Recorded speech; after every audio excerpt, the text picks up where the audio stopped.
আল্লাহর নামে স্লোগান দিতে ভয় পান, ভয় লাগে, পুলিশের ভয়, নেতার ভয়।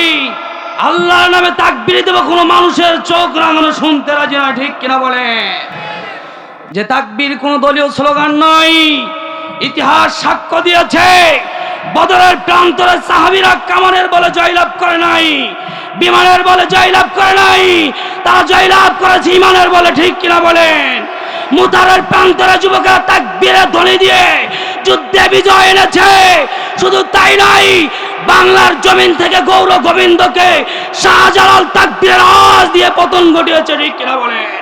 গোটা পৃথিবীর স্বৈরাচারীর শেখ হাসিনাকে আমার যুবক ভাইয়েরা 5ই আগস্টে তাকবীরের আওয়াজ দিয়ে পালাতে ব্যর্থ করেছে, ঠিক কিনা বলেন?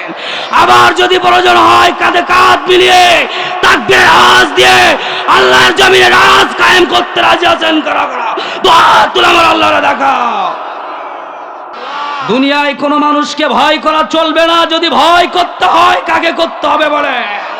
সেই আল্লাহর জন্য জান মাল কোরবানি করতে পারবো তো ইনশাআল্লাহ। কারা কারা পারবেন তাকবীর দিয়ে আল্লাহকে দেখা? আল্লাহু আকবার। ঘরে ঘরে চলো, আল্লাহু আকবার। আলহামদুলিল্লাহ, الحمد لله نحمده ونستعينه ونستغفره ونؤمن به ونتوكل عليه ونعوذ بالله من شرور أنفسنا ومن سيئات أعمالنا من يهده الله فلا مضل له ومن يضلله فلا هادي له ونشهد أن لا إله إلا الله وحده لا شريك له ونشهد أن سيدنا وسندنا ومولانا محمدا عبده ورسوله الذي أرسله بالحق بشيرا ونذيرا وداعيا إلى الله بإذنه وسراجا منيرا فقد قال الله تعالى في كلامه المجيد وفي فرقانه الحميد সকলেই জবান ছেড়ে দিয়ে আমার সঙ্গে পড়ুন আউযু বিল্লাহি মিনাশ শাইতানির রাজিম বিসমিল্লাহির রাহমানির রহিম وقال الذين كفروا لا تسمعوا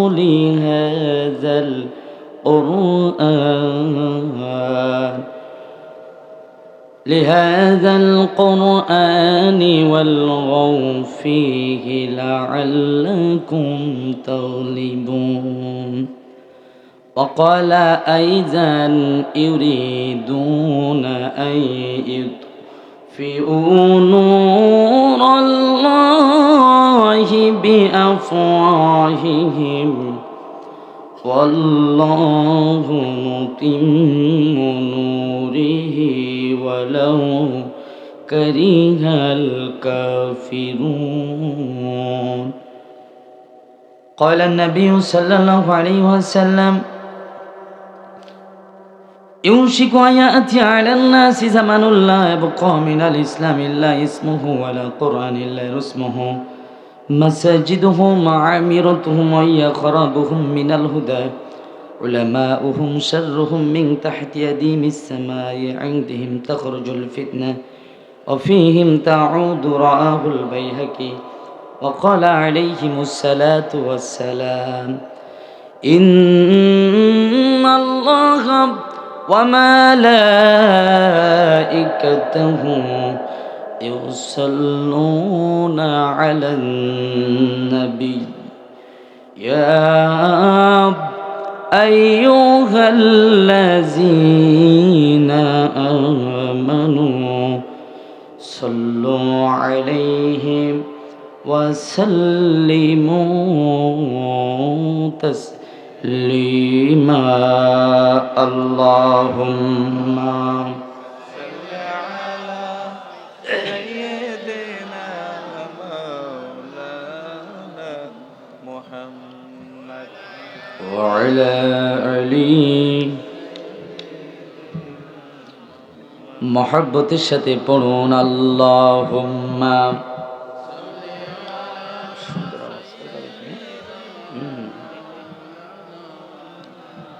وعلى آله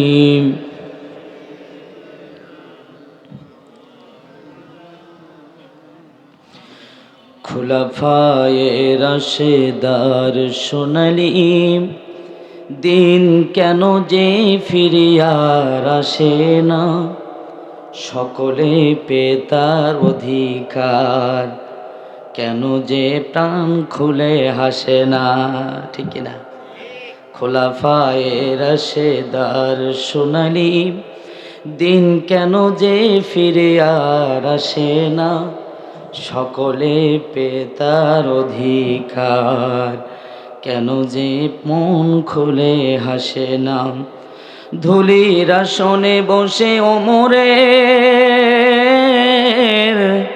রাজ্য শাসন করিত সে ওমরের মতো কি এ ধারায় কোনো দিন কেউ কি রবে না বালাগল উলা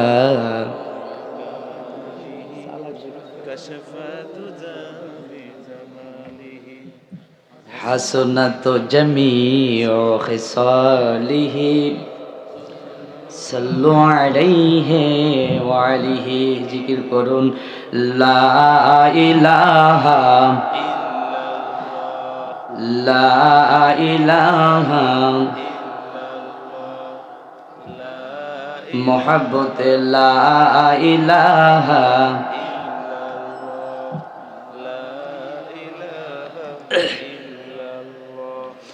লা ইলাহা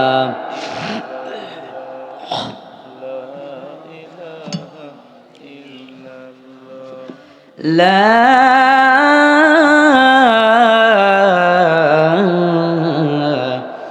إله إلا الله محمد رسول الله صلى الله عليه وسلم বাংলাদেশের ঐতিহ্যবাহী জেলা যশোর জেলার অন্তর্গত দড়ি-দুর্গাপুর গ্রামবাসীর উদ্যোগে আজকের এই বিশাল ঐতিহাসিক তাফসীরুল কোরআন মাহফিলের সম্মানিত সুযোগ্য সভাপতি মহোদয়, আপনাদের সকলের সর্বজনীন শ্রদ্ধাভাজন ব্যক্তি, আল্লাহর প্রিয় গোলাম প্রভাষক জনাব মফিজুর রহমান, আমার এই ছোট্ট জীবনে যতটুকুন কোরআনের খেদমত করেছি, আল্লাহি বিল্লাহি তাল্লাহি, আল্লাহ তিনি ভালো জানেন, আমার মাহফিলে কখনো সভাপতির কণ্ঠে এত সুন্দর সুমধুর কণ্ঠে সঙ্গীত আমি শোনার সৌভাগ্য পাইনি। আপনারা যে সঙ্গীত শুনলেন, আপনারা বিচারক হয়ে বলেন তো কেমন হয়েছে। আপনারা ওনার জন্য দোয়া করবেন, আল্লাহ সুবহানাহু ওয়া তাআলা ওনার চেহারায় যেমন নবীর সিরাত সুরাত ভেসে উঠেছে, ওনার কণ্ঠ, শক্তি, সামর্থ্য, সম্পদগুলো যেন আবু বক্করের মতো ইসলামের জন্য কবুল করে। ওনার সঙ্গে আমার খুব সামান্য কথা হয়েছে জুমার দিনে। উনি এত ভদ্র মানুষ, সভ্য মানুষ, খুব অল্প কথা হয়েছে, কিন্তু দুর্ভাগ্যজনক আমি ওনার কথাটা রাখতে পারিনি। আমি আল্লাহর কাছেও ক্ষমা চাচ্ছি, ওনার কাছেও ক্ষমা চাচ্ছি। আমার কথা ছিল ইশারে নামাজটা আমার জামাতে পড়ানোর, কিন্তু আমি ব্যর্থতা আমি সর্বোচ্চ চেষ্টা করেছি, আমি পারি নাই, তার জন্য আমি আল্লাহর কাছে ক্ষমা চাচ্ছি। আল্লাহ তাআলা প্রভাষক জনাব মফিজুর রহমান সাহেবকে আল্লাহ পাক যেন কোরআনের সভাপতিত্বের বরকতে জান্নাতের আল্লাহ তাআলা যেন মেহমান বানিয়ে দেন। আরও একটু আসতে বলেন আমিন, কারণ আমিন জোরে বললে টাকা দেওয়া লাগতে পারে। আচ্ছা, এই সভাপতি সাহেব কত টাকা দিয়েছিলে জানো? তাহলে আপনার এখানে যারা বসে আছেন, আপনাদের কি কোনো বুদ্ধি নাই যে উনি একজন প্রভাষক মানুষ? আচ্ছা মানুষ বলেন তো, জোড় সংখ্যা পছন্দ করে নাকি বিজোড় সংখ্যা? তা আপনারা জোরটাও দাবি করতে পারলেন না, সব ওই হুজুরির কাঁধেই দিয়ে দিলেন, আমার হচ্ছে সাইফুল ভাইয়ের কাঁধে। যা করবা হুজুর তুমি করো, তুমি একা জান্নাতে যাও, আমাদের যাওয়ার দরকার নেই। কে উনি যখন 15 বললো, আপনারা আরো বললেন না কেন যে আমরা আর 5 দাবি করলাম? হ্যাঁ, আপনারা দাবি করেন কি না? 5 দাবি করেন কি না? আদে তাও কয় না, এজন্য করেন ধরেন কি না? তাহলে 15-এর ওইখানে আপনারা 20 করে দিবেন। খুশি তো? আলহামদুলিল্লাহ। এই দেখেন হয়ে গেছে। এই জন্য হুজুর লাগে, হুজুর ছাড়া কোনো কাজ হয় না। 20 হয়ে গেছে। আচ্ছা সভাপতি বললো, তাহলে সেক্রেটারি কেশার এরা কনে গেছে? এদের মনে হয় জান্নাতে যাওয়ার দরকার নেই, আমি লাস্টে ধরবো। ওস্তাদের মাসের রাত্রি, ঠিক কিনা বলেন? আপনারা একটু আওয়াজ দেবেন তো? আওয়াজ দিতে পারবেন না? এখনো ভয় লাগে, আবার শর্ট করে আসবে। হ্যাঁ আসো, আমরাও রেডি আছি কোষা নিয়ে, ঠিক কিনা? আমার যুবক ভাইরা কাঁধে কাঁধ মিলিয়ে স্ত্রী সন্তানদেরকে বলে যে আবার পুলিশের বুলেটের সামনে যাবে, তারপরেও বাংলার কোন ভূখণ্ড থেকে স্বৈরাচারী জাগ্রত হতে দেবে না, দেবে না, দেবে না, ঠিক কিনা বলে? আবার যদি স্বৈরাচার জাগ্রত হতে চায়, মাথায় কাপড়ের কাপড় দিয়ে স্ত্রীদেরকে ভুলে, মাদেরকে ভুলে আল্লাহর দিকে তাকিয়ে কারা কারা শহীদের ঈদগাহে শামিল হতে পারবেন? দুহাত তুলে আমার আল্লাহর দেখা। তাকবীর দেওয়ার কেউ নেই? খাইতে গেছে। এই যুবকরা আসো, দ্রুত আসো, খেলা হবে, আমরা একটু খেলি। 17টা বছর আমাদের কণ্ঠ একটু তালা মেরে গেছে, আমরা একটু খুলবো। এরপরে আপনাদেরকে আলোচনা করে ধন্য করেছেন আপনাদের অতি পরিচিত মুখ, সুনিষ্ঠ ভাষী, আসলেই কোকিল কণ্ঠ ওনার বলা যায়।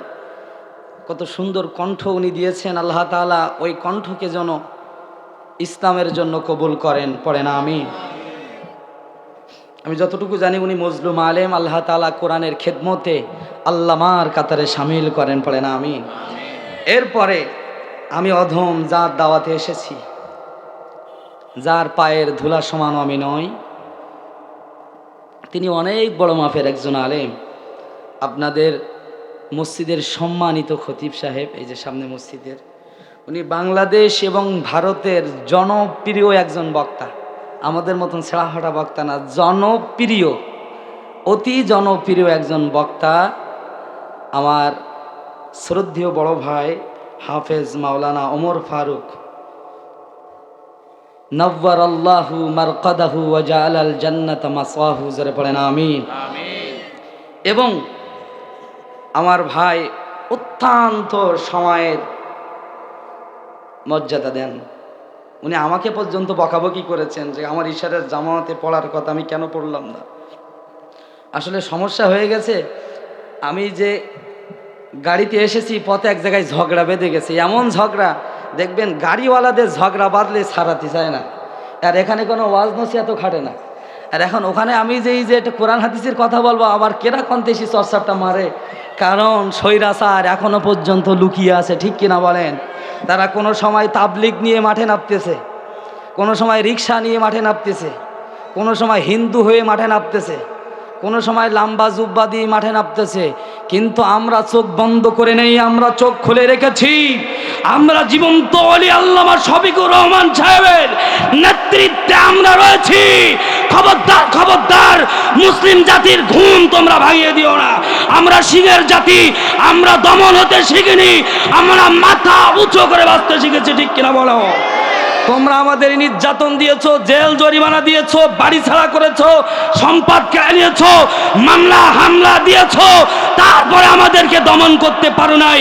কারণ আমাদের যিনি সরাসরি সাহায্য করেন, আওয়াজ দিয়ে বলেন তিনি কে? আরো চললে বলেন তিনি কে? সেই আল্লাহ আছে না নাই? আছে না নাই? আল্লাহর সাহায্য যখন আসবে পৃথিবীর কোনো পরাশক্তি তার সামনে থাকতে পারে না। আল্লাহ বলল, বাঙালিরা তোরা চাইতে জানিস না, তোরা চাচ্ছিস ওর পদত্যাগ, আর আমি করে দিলাম দেশটাক, সেজদায় পড়ার আমার আল্লাহর কাছে চা। খবরদার, এই সুযোগ কিন্তু বারবার দেব না। আবার কুকুর কামড়া কামড়ি করতেছে, সাবধান হয়ে যা। সব এক কাতারে আয়, তা না হলে 10 টাকার চাল এবার এমনভাবে খাওয়াবে যেটা আমাদের 70 বছর খাওয়াই, ঠিক কিনা বলে। নতুন বর বিয়ে করে বাড়ি যাচ্ছে, কেরা ঠুকিতেছে এ শিবির করতো, ওর বাসর রাত ক্যান্সেল, বলতেছে অন্তত তোমার একটা রাত বাড়ি থাকতে দেন, তারপরের দিন আমি হাজিরা দেবো বা আমি ধরা দেবো। বলতে কোনো লাইন নেই, তুই ডাইরেক্ট থানায় চল। নতুন বউ হাত চেপে ধরতেছে, পিতি কোনো লাইন হবে না, মা তোমার জন্য দোয়া করে দিলাম, তুমি আমার বাড়ি যাও, বেশি থাকলে আবার হবে। এরকম হয়েছে কি না? পুলিশের ভয়ে আমরা ভাঙা কবরে রাত যাপন করেছি। এমন তাড়া দেশে কবর, ভাঙা কবরের ভিতরে ঢুকে আসি, পরে যেই দেখি ঝামেলা। ভয় নেই, মুদ্রের ভয় নেই, ঠিক কিনা বলেন? আমরা ওয়াজ মাহফিল করতে আইছি, যেই লাইন খারাপ হয়ে গেছে আমাদের গাড়ির থেকে নামায় কান্ধের অভ্যেস করাইছে, যা হাতিয়াপাতি দিয়েছেন সব কেড়ে নিয়েছে, নিয়ে বইতেছে তওবা পড়।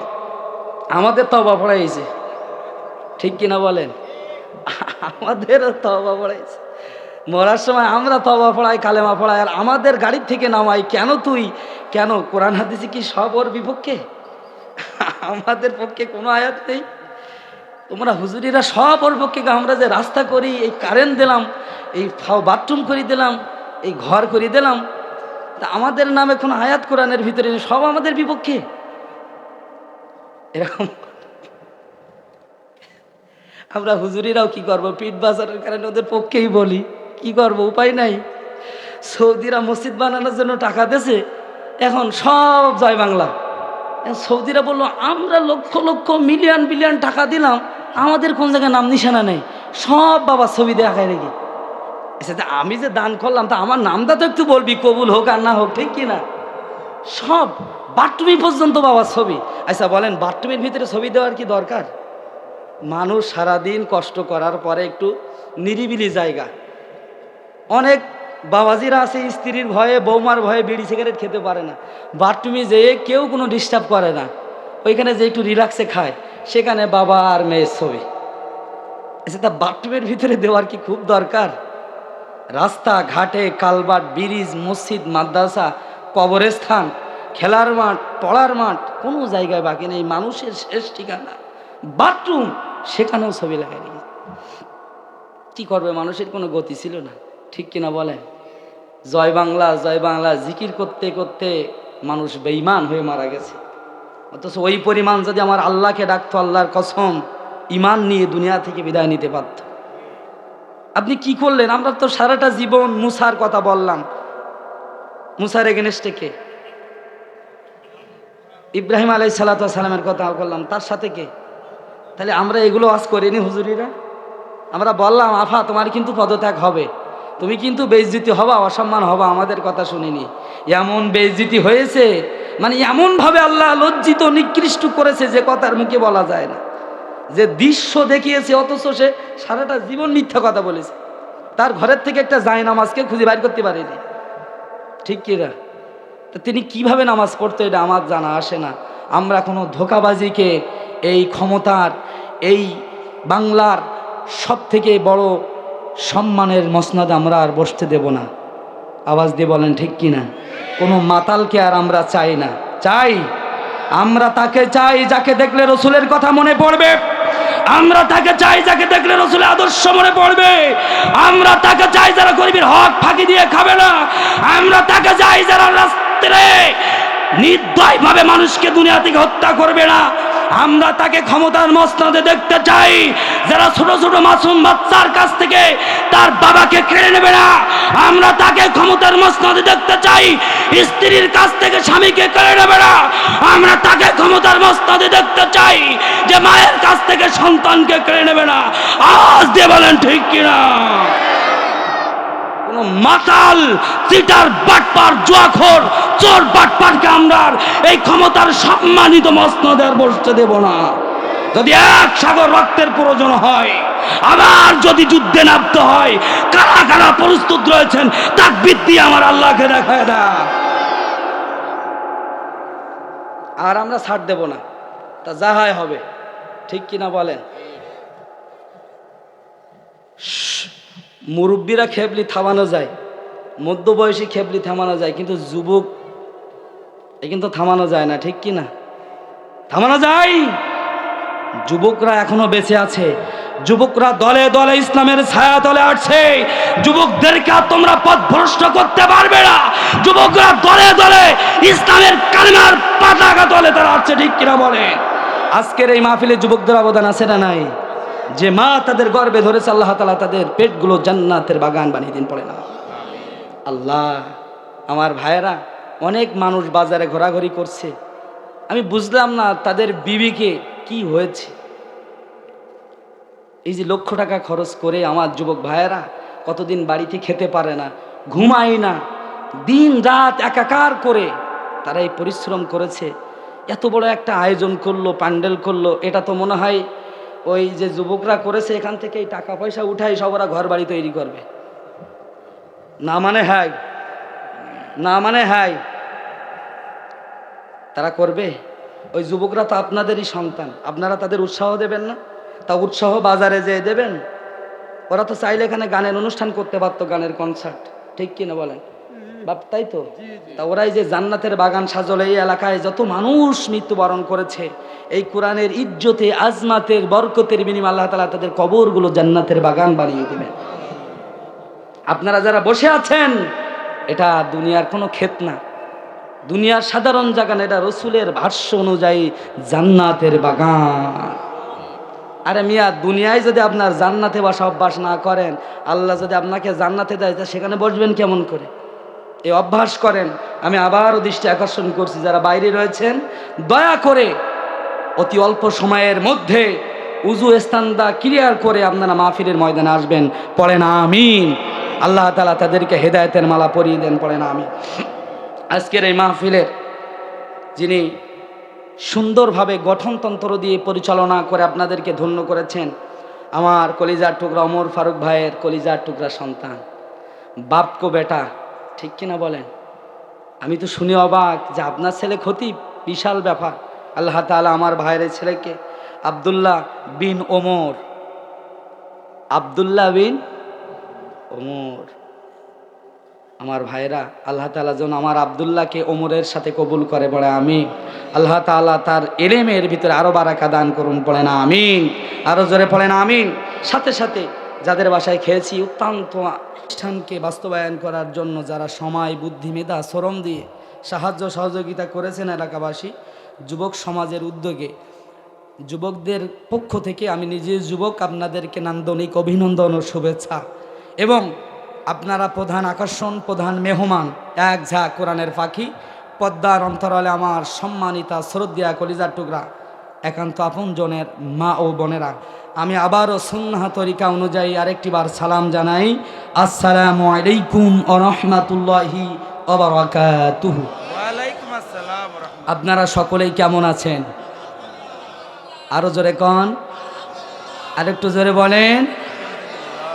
যিনি দল মত নির্বিশেষে কোরআনের এই ময়দানে আপনাকে আমাকে ভালোবেসে, মহব্বত করে, পছন্দ করে, যাচাই বাছাই করে জান্নাতের এই বিশাল বাগানে আসার তৌফিক দিয়েছেন, সুস্থ রেখেছেন, হেদায়েতের মালা পরিয়ে দিয়েছেন, এজন্য সে মহান রবের দরবারে আরেকটি বার সেজদায় অবনত চিত্তে কালিমাতুর শুকর গুজার করছি। সকলেই উচ্চ আওয়াজ দিয়ে পড়েন আলহামদুলিল্লাহ। অগণন দুরুদ ও সালাম এই পৃথিবীর সৃষ্টির শ্রেষ্ঠ মহামানব, যিনাকে কেন্দ্র করে আল্লাহ সুবহানাহু ওয়া তাআলা এই পৃথিবীকে আলোকিত করেছেন, সাজিয়েছেন। এই মানুষদের এত সম্মান, মর্যাদার ইজ্জত তিনি দান করেছেন। কিয়ামতের দিন সবাই ভুলে যাবেন, তিনি আপনার আমার কথা ভুলবেন না। সব নবীদের তিনি নবী, সকল নবীদের তিনি ইমাম, আল্লাহর প্রিয় বন্ধু, প্রিয় হাবিব, জননন্দিত নবী, নবী মুকাররম, নবী মুহাম্মাদুর রাসূলুল্লাহ। আর আওয়াজ দিয়ে বলুন সাল্লাল্লাহু আলাইহি ওয়াসাল্লাম। সম্মানিত সুধীবিন্দু, আমি আলোচনা শুরু করতে যাচ্ছি, তার পূর্বে আরেকটি কথা আমি বলবো। সে কথা বলেই আমি সরাসরি অল্প কিছু সময় আপনাদের সামনে থেকে আমি বিদায় নেব, পড়েন ইনশাআল্লাহ। আমি আপনাদের মেহমান আর আপনারা হচ্ছে মেজবান। মেহমানকে সম্মান করা আল্লাহ রসুলের সুন্নাহ। আমি এত কষ্ট করে জীবনে রিস্ক নিয়ে আমি আপনাদের দরবারে এসেছি। আপনারা যদি আমাকে একা রেখে চলে যান তাহলে আমি হয়তো ক্ষমা করতে পারবো, কিন্তু আল্লাহ কিন্তু আপনাদেরকে ক্ষমা করবে না। কারণ রসুলকে মাঠে ময়দানে রেখে যে সকল সাহাবীরা চলে গেছে তারা কি মুমিন না মুনাফিক? আরো জোরে কন, মুমিন না মুনাফিক? মুনাফিক। আপনারা কি মুনাফিকের কাতারে সামিল হতে চান না মুমিনের কাতারে? কারা কারা আবু বক্করের কাতারে সামিল হতে চান হাত তুলে দেখা। আমার ভাইয়েরা, বন্ধুরা, লক্ষ্য করুন, আপনারা আমরা যারা কোরআনের এই মঞ্চ ময়দানে এসেছি, যারা আসার জন্য নিয়ত করতেছি, আল্লাহ সুবহানাহু ওয়া তাআলা আপনাকে আমাকে এই মুহূর্তে এই কোরআনের সম্মানের কারণে, জীবনের যত সগীরা গুনাহ রয়েছে কোরআনের সম্মানে, কোরআনের মঞ্চ ময়দানে থাকার কারণে আল্লাহ সুবহানাহু ওয়া তাআলা আপনার জিন্দেগির সগীরা গুনাহগুলো ক্ষমা করে দিচ্ছে। এত আস্তে বললেন সুবহানাল্লাহ? আর আওয়াজ দিয়ে বলেন। আপনারা যত আওয়াজ দিবেন আমার গাড়ি তত জোরে ছুটবে, আপনারাও ঝিমাবেন, আমিও ঘুমাবো। এখন আপনারা দেখেন, এই এতগুলো টাকা পয়সা খরচ করে লস করবেন না লাভ করবেন? আমার ভাইরা, বন্ধুরা, কোরআনের এত সম্মান ইজ্জত আল্লাহ সুবহানাহু ওয়া তাআলা দিয়েছেন। এই কোরআনটা আপনার আমার নবীর ওপরে আল্লাহ সুবহানাহু ওয়া তাআলা অবতীর্ণ করার কারণে নবীকে সম্মানিত করেছেন, নবীকে সবার উপরে সম্মানের আসন দিয়েছেন। সুবহানাল্লাহ।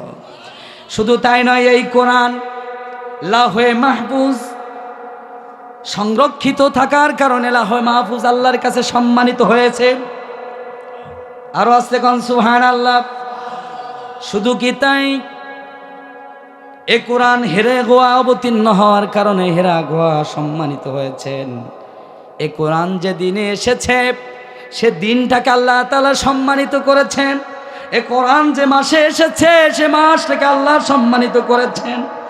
শুধু তাই নয়, এই কোরআন আল্লাহ তাআলার কাছ থেকে বার্তাগুলো যে ফেরেশতা আল্লাহর হাবিবের কাছে আদান করেছেন, এনে দিয়েছেন, এই কোরআনের সংস্পর্শে থাকার কারণে আল্লাহ রাব্বুল আলামিন হযরত জিবরাইল আলাইহিস সালাতু ওয়াস সালামকে সম্মানিত করেছে। যদি শক্তির দিক দিয়ে যদি সম্মানিত হওয়ার কথা থাকে তাহলে তো আজরাইলকে হওয়ার কথা, ঠিক না? কি তাই তো নাকি? কিন্তু আল্লাহ শক্তির জন্য সম্মানিত করেননি, কোরআনের ইজ্জতে সম্মানিত করেছেন। সুবহানাল্লাহ পড়ে। শুধু কি তাই, এই কোরআন যে রেলকাটের ওপরে থাকে ওই রেলকাট আল্লাহর কাছে সম্মানিত, ঠিক কিনা বলেন? এই কোরআন যে কাপড় দিয়ে ঢাকা থেকে ওই কাপড় আল্লাহর কাছে সম্মানিত। তাহলে এই কোরআনের সংস্পর্শে যদি আপনি আমি থাকতে পারি, বলেন আল্লাহ আপনার আমার সম্মান কমিয়ে দেবেন নাকি বাড়িয়ে দেবে? আজকে যদি আমি আপনাদের কাছে বলতে চাই, আল্লামা দেলাওয়ার হোসেন সাইদিকে চেনেন কারা কারা? হাত তুলে দেখান। এখানে সবাই চেনেন, হাত নামান। আচ্ছা বলেন তো দেখি, আল্লামা সাইদির মধ্যে যদি এই কোরআন না থাকতো আমরা কি সাইদিকে ভালোবাসতাম? আমি অন্তত বাসতাম না, আপনারা বাসেন কিনা তাও আমি বলতে পারবো না। তাহলে আল্লামা সাইদিকে মানুষ কলিজা দিয়ে ভালোবাসার একটাই কারণ, তার ভিতরে কি আছে? বিংশ শতাব্দীর শ্রেষ্ঠ মুজাদ্দিদ, আলেম কুলের সম্রাট, তাফসির জগতের কিং, যার গলার মধ্যে কাবার গেলাফের কাপড় আল্লাহ তাআলা ঝুলিয়ে দিয়েছেন, তার এই ইন্তেকাল বিদায়ে স্বৈরাচারীর শাহাদাতের মরণে আমাদের কাঁদতেও দেয় নাই, কিন্তু আল্লাহ রাব্বুল আলামিন এমনভাবে ব্যবস্থা করেছেন, শুধু বাংলা নয় তামাম পৃথিবীর মুসলমান 57টা রাষ্ট্র তার জন্য কান্নাকাটি করেছে। কিসের কারণে? আর আওয়াজ দিয়ে বলেন কিসের কারণে? সেই কোরআনের পক্ষে আমরা থাকব না কোরআনের বিপক্ষে চলে যাব? আমরা কি কোরআনের দলে থাকতে চাই? আমরা কি কোরআনের জন্য বাঁচতে চাই? আমরা কি কোরআনের জন্য মরতে চাই? এই কোরআনকে সংসদ পর্যন্ত নিয়ে যাওয়ার জন্য কাঁধে কাঁধ মিলিয়ে আল্লাহ রাসূলের সাহাবীরা যেভাবে জীবন দিয়েছে, যদি প্রয়োজন হয় আমরাও জীবন দেব, ঠিক কিনা বলে? যদি প্রয়োজন হয় আমরাও শহীদের ঈদগাহে শামিল হব, ঠিক কিনা? কিন্তু কোরআন থেকে দূরে সরার কোনো সুযোগ আমরা দেখেছি। একজন ভ্যান চালক কোরআনকে ভালোবাসার কারণে আল্লাহ তাআলা তার জন্য এত বড় বড় আলেম কান্নাকাটি করেছেন। সুবহানাল্লাহ। আমি আপনাদেরকে একটা ছবি দেখাচ্ছি, আমার দিকে তাকান, আপনি আমার দিকে একটু তাকান। যে ইসলামের পক্ষে থাকার কারণে এই যে আল্লামা ডক্টর শফিকুর রহমান, বাংলার জীবন্ত ওলি, এই যে আপনার আমার এই ছবিটার দিকে একটু তাকান। এই যে দেখেন,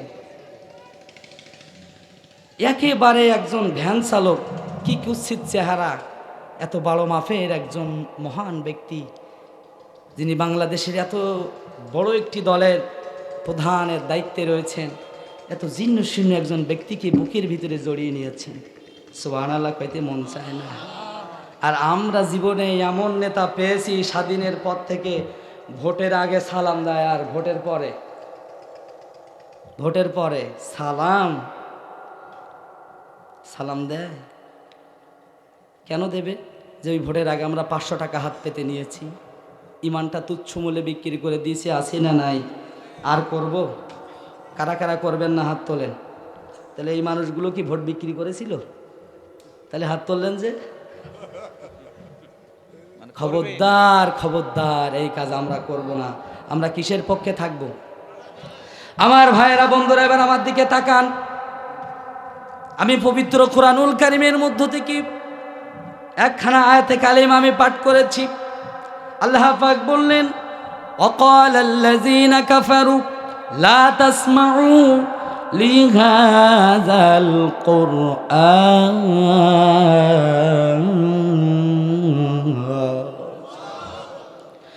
আল্লাহ তাআলা বলেছেন, ওয়ালগাউ ফীহি লাআল্লাকুম তাগলিবুন।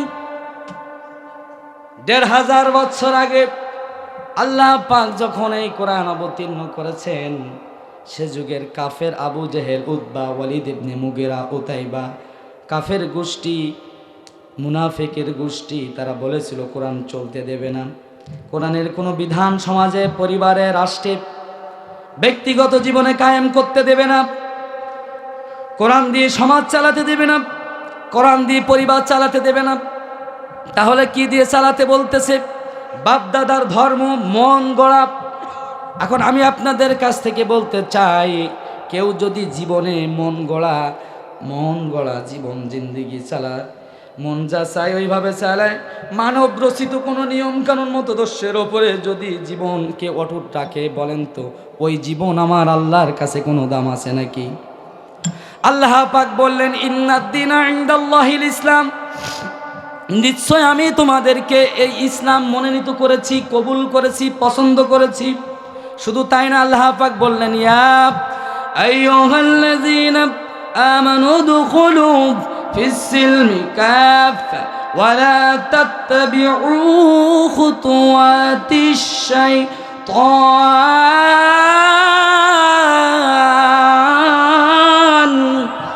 আল্লাহ পাক বলেন, ইয়া আইয়ুহাল্লাযীনা আমানু, তোমরা যারা ঈমান এনেছো, কার পরে? উদুখুলু, দাখল আয়াতগুলো, ঢুকে যাও, প্রবেশ করো, ফিস-সিলমি কাফা, পরিপূর্ণভাবে ইসলামের ভিতরে ঢুকে যাও। খবরদার, খবরদার, ওয়ালা তাত্তাবিউ খুতুওয়াতিশ শাইতান, কখনো তোমরা শয়তানের পথকে বেছে নিও না। পড়েন সুবহানাল্লাহ। এই আয়াতগুলো আমার বলার একটাই কারণ, এই আয়াতের কথাগুলো আমি আপনাদেরকে বুঝালে এই আয়াত বুঝতে সহজ হবে। আমার ভাইরা, তাহলে আল্লাহ বললেন শয়তানের পথ, তাহলে এই পৃথিবীতে দুইটা পথ রয়েছে। জোরে বলেন কয়টা পথ? আরো জোরে বলেন কয়টা পথ? একটা হচ্ছে শয়তানের পথ, আর একটা হচ্ছে আল্লাহর পথ। আল্লাহর পথ হচ্ছে কোরআনের পথ, আল্লাহর পথ হচ্ছে সিরাতে মুস্তাকিমের পথ। শয়তানের পথ কোনটা? ফামাই ইয়াকফুর বিত-তাগুত। তাগুত কোনটা? মানব রচিত কোনো নিয়ম কানুন মতদর্শ আইন মানাটার নাম হচ্ছে শয়তানের পথ। কেউ যদি নামাজ না পড়ে, সে কোন পথে আছে? মিথ্যা কথা বললে কোন পথে আছে? মা বাবাকে কষ্ট দিলে কোন পথে আছে? ইচ্ছাকৃতভাবে নামাজ ছেড়ে দিলে কোন পথে আছে? জ্ঞান বিবেক সম্পূর্ণ হওয়ার কারণে ইসলামী দল বাদ দিয়ে মানুষের বানানো সেই দলকে সমর্থন সাপোর্ট করা, টাকা পয়সা দিয়ে সহযোগিতা করলে সে কোন দলে আছে? এই শয়তানের দলে আমরা থাকতে চাই না। এই শয়তানের দলে আল্লাহ নিষেধ করেছেন।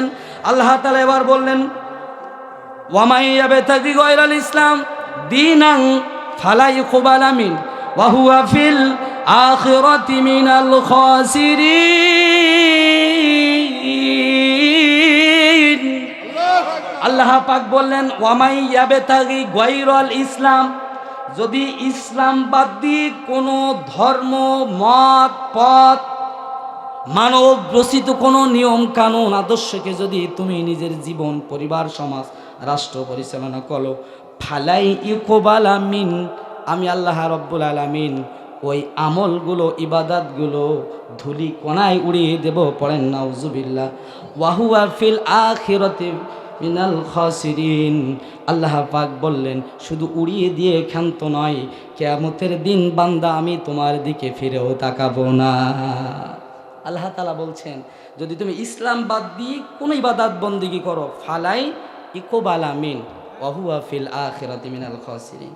আল্লাহ তাআলা আবারও বললেন ভয় দেখিয়ে, আফা গায়রা দীনিল্লাহি ইয়াবগুন ওয়া লাহু আসলামা মান ফিস সামাওয়াতি ওয়াল আরদ। আল্লাহ তাআলা বললেন, হে পৃথিবীর মানুষ, তুমি জমিন এবং আসমানের ভিতরে তাকিয়ে দেখো, যা কিছু রয়েছে সে ইচ্ছাই হোক অথবা অনিচ্ছাই হোক, সে সদা সর্বদা আমার কাছে মাথা নত করে দিয়েছে। সুবহানাল্লাহ।